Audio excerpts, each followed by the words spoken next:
Hello and welcome! Sa video ito pag-uusapan natin etong chapter 2 ng Baki Gaiden kung saan nabuhay muli etong si Kaioretsu dito sa mundo ng mga halimaw. Pero bago nga natin simulan yan ay pakipindot muna etong like at subscribe button para na rin sa pag-unlad ng ating YouTube channel. At kung gusto mo nga panoorin ang ating chapter 1 ay ilalagay ko lang sa description box ang link. At tara, simulan na nga agad natin! So, balikan nga muna natin kung paano natapos etong chapter 1 na kung saan meron ngang nais kumalabit dito kay Kaioretsu. At sa gulat nga neto ni Kaioretsu ay nabigla niya nga ito at ipinakita dito na tumagas nga ang dugo mga tol. At tumungo na nga tayo dito sa chapter 2 na may pamagat na Master Retsu na kung saan ang lalaki ng nais kumalabit dito kay Kaioretsu ay hindi pala tinamaan ng suntok neto. Kaya pala dumugo ang ilong neto ay dahil sa sobrang lakas nga ng suntok neto ni Kaioretsu ay may dala nga rin ito na sobrang lakas na pressure na nagpadugo nga sa ilong netong lalaki.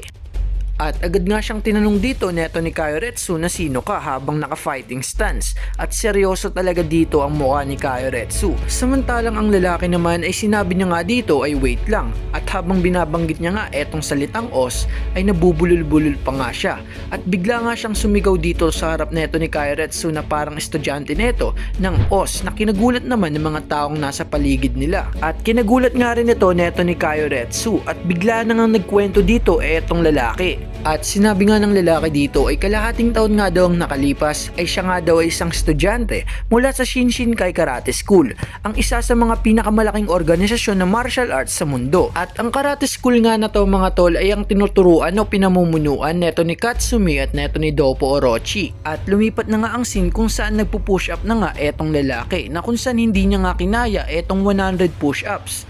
At habang pagod na pagod nga siyang nakahiga ay nakita niya nga ang poster neto ni Katsumi na kung saan si Katsumi pala talaga ang naging dahilan kung bakit napasali siya dito sa Shinshinkai dahil nga iniidolo niya nga talaga ito. At dahil nga daw sa mga connections o sa kanyang mga kakilala ay naging posible nga daw siyang makanood dito sa maximum tournament ng Underground Arena na kahit nga daw ay white belt pa lang siya. At pinagdadasal niya nga daw etong si Katsumi ang manalo sa laban. Ngunit laking gulat niya nga daw nang matalo nga etong si Katsumi neto ni Kaioretsu. At sa isang atake nga daw neto ni Kaioretsu ay nanginginig siya sa pagkabigo.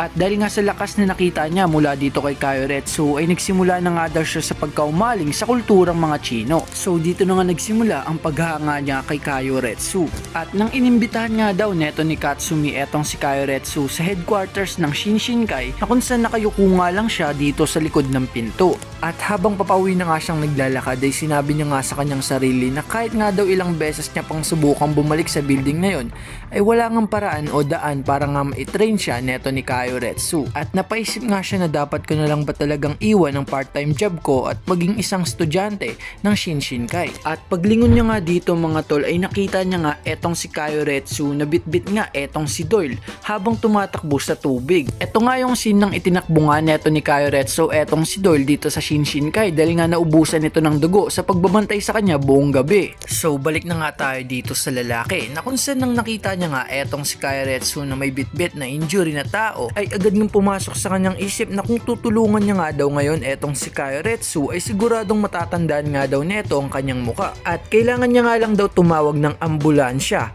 Ngunit hindi niya pa nga nabobuo etong word ng ambulance ay bigla na nga siyang nagulat sa kanyang harap na kung saan may isang ang malaking truck at doon na nga siya namatay at dito na nga nagising siya sa mundo ng mga halimaw. At sinabi niya pa nga dito, akala ko hindi posible ang ganitong bagay pero heto tayo. At umiiyak ngang sinabi niya siguro tadhana ang nagdala sa atin na magkita ng ganito. At dito na nga siya nagpakilala bilang si Shinju Nakamura. At doon na nga nagtapos etong chapter 2 ng Baki Gaiden ng muling pagkabuhay ni Kaioretsu sa mundo ng mga halimaw. At para na nga rin sa mangang to ay gagawa na nga ako ng 2 chapters review kada isang video para masubaybayan nyo nga ng mas maayos. Kaya naman kung nagustuhan mo nga ang ating video ay mag-iwan ka na ng like at subscribe mga tol. Kaya naman abangan nyo nga to mga tol. So hanggang dito na nga lang ating video at bago tayo magtapos ay shoutout pala muna sa kanila.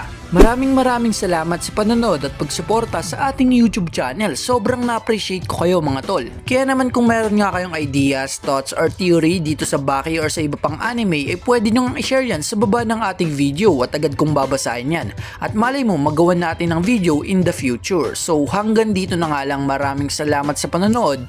Peace out.